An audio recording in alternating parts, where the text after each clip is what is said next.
I hope you guys know what you're in for. Let's get this video going. Hi everyone, it's Celeste, and today we have a very special project for you that I did on stupid terms. Anyways, I decided to make the wedding dress from Crazy Rich Asians on the cheapest budget possible, aka under $100. Why did I decide to do that? Because I'm crazy?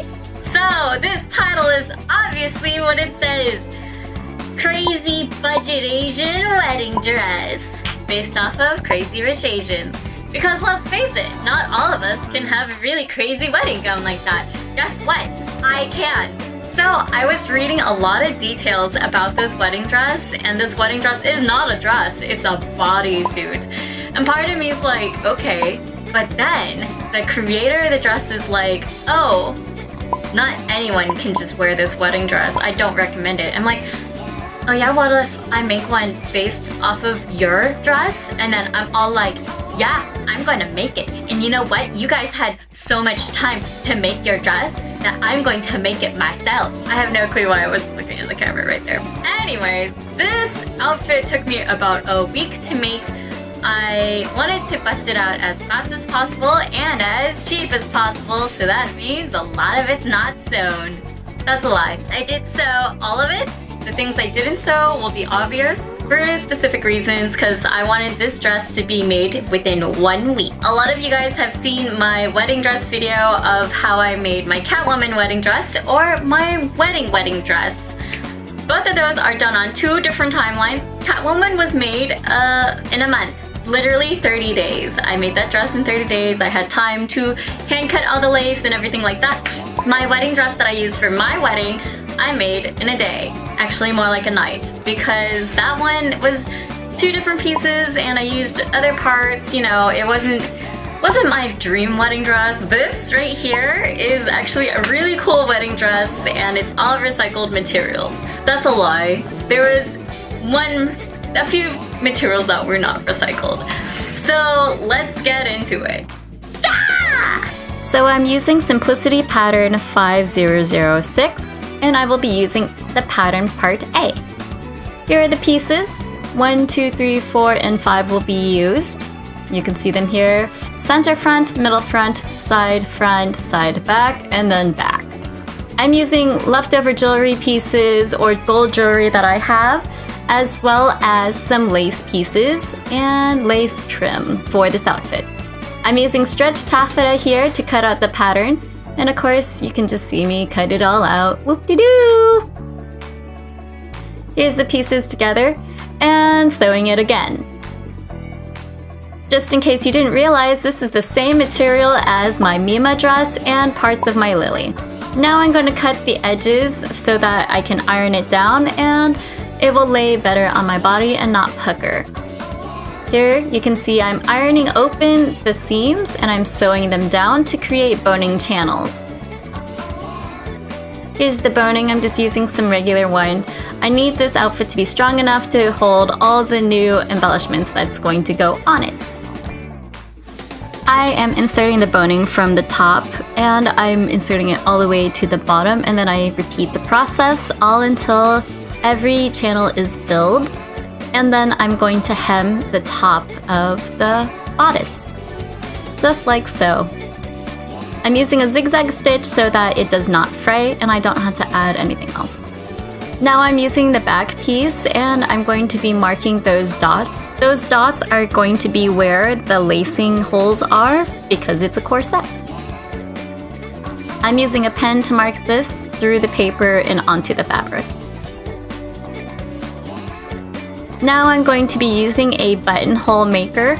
I'm not good with this, so I'm obviously going to be practicing a little bit with some scrap materials. So here we go. Scrap number 1, or all of them. When I was finished, this is my results with all of my practice, and this is why it pays off to keep scraps. You can see that I even tried using gold embroidery thread and it didn't work out. I thought it would be really pretty, but overall I stuck with white thread and it just looks natural anyways. So I went with that, and thus I started doing it onto my bodice. You can see I did it right on top of the black dots, and when I missed, oh well, I couldn't seam rip it out. It was really difficult. Now I'm cutting off this extra fabric that I had that I used as stabilizer. Sorry, I forgot to mention that. And then I just start cutting out the holes. I'm now going to be lacing up my bodice with this lilac ribbon. So I'm lacing up my ribbon and I totally forgot. You should definitely use a flame to the edge of your ribbon so that it does not come undone and it doesn't fray. This is the base bodice completed, and I am very happy with it. Yay! Now I'm going to start deconstructing this purple dress. This purple dress has the right amount of tulle and it's got a lot of base material to be able to work with. So first things first, I'm going to be using baby scissors to cut off these little rosettes from the tulle. Now it's time to remove that skirt from the bodice. So I seam ripped it. You can see this is how much skirt was in it, and that's a lot of fabric. I got this dress for only 200 krona, so it wasn't that expensive. It's like $30. Now I'm going to slowly cut off the tulle. I want to keep the skirt and the petticoat intact together so I don't have to sew it, and gathering it will be easy. So I'm just going to cut off the tulle.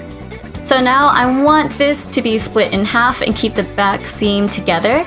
So I'm going to be cutting this in half from the petticoat, and then I'm going to cut in half the front as well. So here you can see that I pinned it and then I stretched it out so it creates a perfect seam. And then I'm going to repeat that process for the purple skirt overlay, and I'm going to hem it as well. So here, again, I'm cutting it. Here you can see that I am hemming that edge that I created, and this part will be the new side. Now I gathered it and I pinned that back seam to the back, and then I am slowly working my way across and gathering it in the same spots. Now that the base bottom skirt is done, I'm going to be using this white taffeta again and this pink material. I also use that for the Mima cosplay. So I'm going to be creating multiple circle skirts from the pink material and the white material. This I also used from my Mima pattern as well. This is a green pepper swimsuit pattern that I found. This is also used for ice skating. With the remaining piece of pink material, I needed to make another really long petal layer. So I kind of stretched it out as much as possible and following the grain of the fabric and which way it sits. And I cut out the biggest petal possible to lay as a back piece. Underneath this piece, I'm going to add little hooks and such so I can add a longer train. Here I'm cutting in half one of the white circle skirts, and I did this by measuring it out and making notches for it to be symmetrical.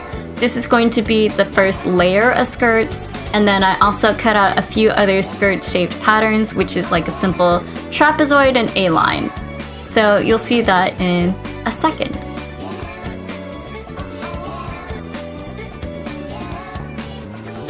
So this is what I was talking about. This is all the skirts hemmed and just pinned onto the bodice and the mannequin. So it looks like this so far. It looks very ice cream princessy. But now it's all attached and sewn, and this is what it looks like. I created a second white petal skirt. I created two smaller or long A-line quote-unquote skirts to go in the front, and that's what it looks like. Very proud.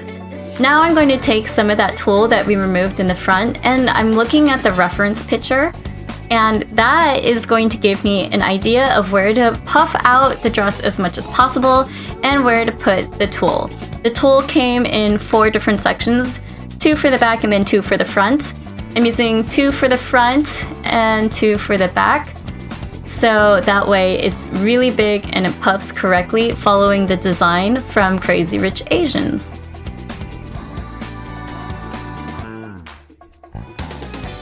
I don't have any feathers for this next part, so I thrifted this shirt and it's very pretty. There are feathers at the bottom of the first layer of the dress, so I'm going to be cutting up this shirt to try and replicate that look. I'm going to be cutting off the sleeve portions first, and then I'm going to be cutting this in half. This is because I want to use as much of the fabric as possible and not have any scraps. Because I have a limited amount of this material, aka only the shirt, I wanted to make use of all of it as much as possible, so I'm even going to be using the neckline inside the dress.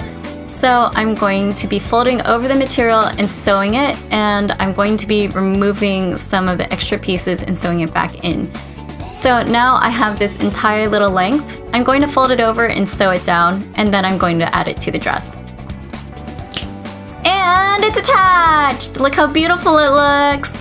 So now I have multiple layers of the lace fabric on it, and I need to start cleaning my jewelry pieces to start adding it. I'm using dish soap and warm water, and I'm using a baby toothbrush to start washing this stuff off so it's not grimy. And you can see how dirty the water is because this jewelry has not been used in ages. So I want it to be the highest quality and polished for this outfit. Look how shiny everything is now. I have these leftover pieces from H&M, and they were only 20 kona, aka like $3. So I will be using a lot of this into the outfit. And of course my lace pieces. So I'm also going to be using a pair of nude tights for the sleeves. So I only need one leg, so I'm just gonna cut that off. I'm going to be using the remainder of this gold nail polish as fray check for the top of the bodice. So I didn't completely hem all of it. I didn't hem the center front part because I didn't want it to look super bulky with a hem there. So I'm just painting on the nail polish, all the rest of the nail polish onto the dress, and I'm going to start sewing on all the gold pieces of jewelry onto the skirt and the hemline and everywhere else.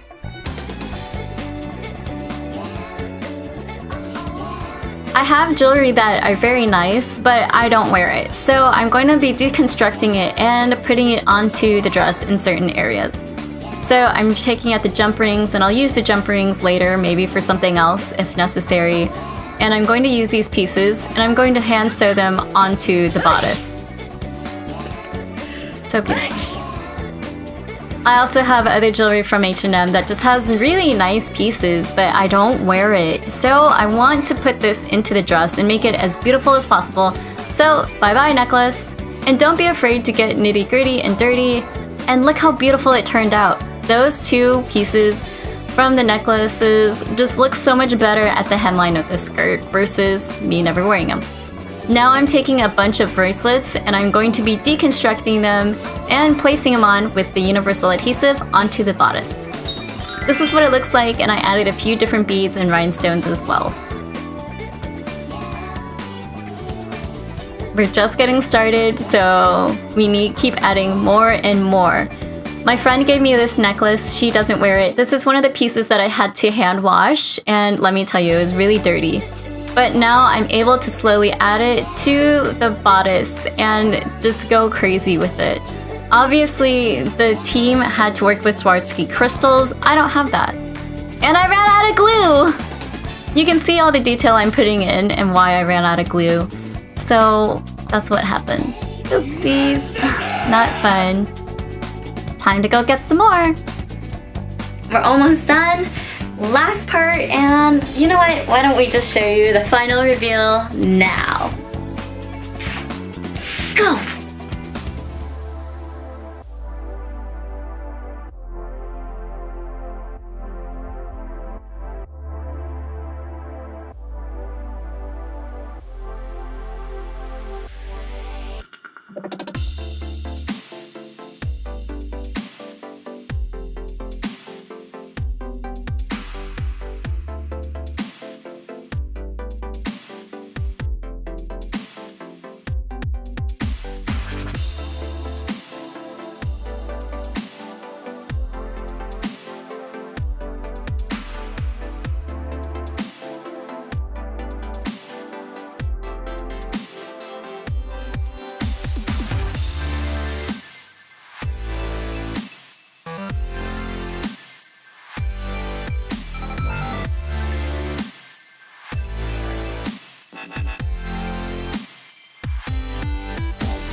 if you haven't seen the movie Crazy Rich Asians, please do so. Check out the movie, support the Asian culture and phenomenon. And this movie is from a book. And I just have to say, my sister has the book. She was supposed to lend it to me. Did I get to read it yet? No. Have I seen the movie yet? No.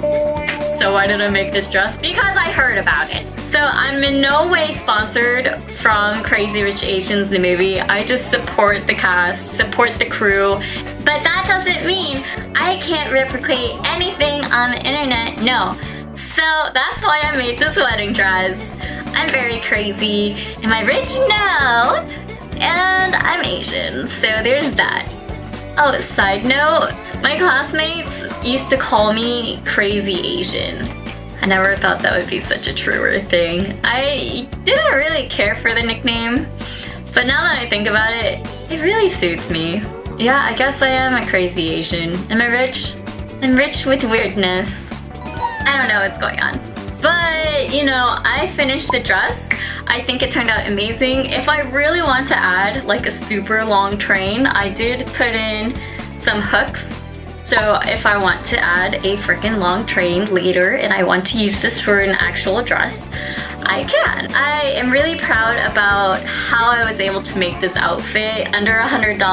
I did use a lot of materials that I had on hand, such as old jewelry pieces and just things that I was going to use for other projects. And then this project came up. Yay! I definitely have to say that I pushed myself to try to recreate this dress as accurate and as much as possible with the things that I could get and buy. Unfortunately, in Denmark, it is very hard to find thrift stores that are cheaper than I thought they would be.